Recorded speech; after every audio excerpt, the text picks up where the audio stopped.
ಸರಿ, ಬೆಳಗಾವಿ ಜಿಲ್ಲೆ ವಿಭಜನೆ ಕುರಿತು ಸರ್ ನೀವು ಹಲವಾರು ಬಾರಿ ಸರ್ಕಾರ ಮಟ್ಟ ಗಮನವನ್ನು ಸೆಳೆದಿದೆ ಸರ್. ಎಲ್ಲಿವರೆಗೆ ಬಂತು ಅಂತ ಅಂದ್ರೆ ಈ ಹತ್ತನೇ ಭಾಗದ ಜನರಿಗೆ ತುಂಬಾ ತೊಂದರೆ ಆಗ್ತಾ ಇದೆ ಸರ್. ಬೆಳಗಾವಿ ದೂರ ಆದ ಚಿಕ್ಕೋಳಿ ಮಾಡಕ್ ನಾವು ಈಗಾಗಲೇ ಸಾಕಷ್ಟು ಸಲ ಹೇಳಿದ್ವಿ, ಒತ್ತಡ ಮಾಡ್ತಾ ಇದ್ವಿ.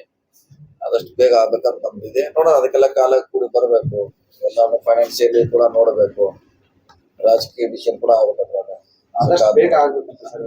ನಮಗೂ ಇದೆ. ಚಿಕ್ಕೋಳಿ ಅವ್ರಿಗೆ, ಇದು ಹತ್ತನೇ ಅವ್ರಿಗೆ, ರಾಯಬಾಗು, ನಿಮ್ಮ ತೆಲಸಂಗು ಬೆಂಬಲ ಇದೆಲ್ಲ ನಮ್ದು 2 ಸಲ ಹೇಳಿ ಬೆಂಬಲ ಇದೆ ಅಂತ. ನೀನು ಜಿಲ್ಲಾ ಅಂತ ಕೇಳ್ತಾ ಇಲ್ಲ, ಅದನ್ನೇ ಮಾಡ್ಲಿಕ್ಕೆ ಆಗಲ್ಲ. ಎಲ್ಲಾನು ಮಾಡ್ಕೊತೀನಿ. ಈ ಭಾಗದ ಪ್ರಮುಖ ಯೋಜನೆ ಅಂದ್ರೆ ಒಂದು ರೈಲು ಯೋಜನೆ ಸರ್, ವಿಜಯಪುರ ಮತ್ತು ಸೇರ್ಪಾಡಿ ಯೋಜನೆ. ಸಚಿವರ ಗಮನಕ್ಕೂ ನೀವು ಹಿಂದೆ ತಂದಿದ್ದೀರಿ. ಇನ್ನೂ ಆಗಿಲ್ಲ. ಅದ ಫಸ್ಟ್ ನಮ್ದು ಹಳೇದಿದೆ, ಕುರ್ಚಿ ಬಾಗಲಕೋಟೆ ಫಸ್ಟ್ ಅದಾಗ್ಲಿ.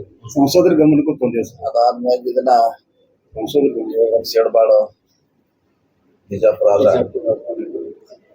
ಇನ್ನು ಬೆಂಗಳೂರಿಗೆ ಬಿಸ್ನೆಸ್ ವೈಸ್ ಜನರಿಗೆ ಹೋಗ್ಲಿಕ್ಕೆ ಬರ್ಲಿಕ್ಕೆ ಬಹಳಷ್ಟು. ನೀವು ರಾಜ್ಯಾದ್ಯಂತ ಅಡ್ಡಾಡ್ ಮಾಡ್ತಿದ್ರಿ, ಸ್ವಲ್ಪ ಅಥಣಿ ಅಭಿವೃದ್ಧಿಯಲ್ಲಿ ಸರ್ ಇನ್ನೂ ಹಿಂದೆ ಇದೆ. ಹಿಂದೇನಿಲ್ಲ ರೀ, ಯಾಕಂದ್ರೆ ನಾವೇನೋ ಮಾಡೋ ಫೇಸ್ ವೈಸ್ ಮಾಡ್ಬೇಕಾಗತ್ತೆ. ದುಡ್ಡು ಒಂದೇ ಸರಿ ಸಿಗೋಲ್ಲ ಯಾವುದೇ ಸರ್ಕಾರ ಬಂದ್ರು.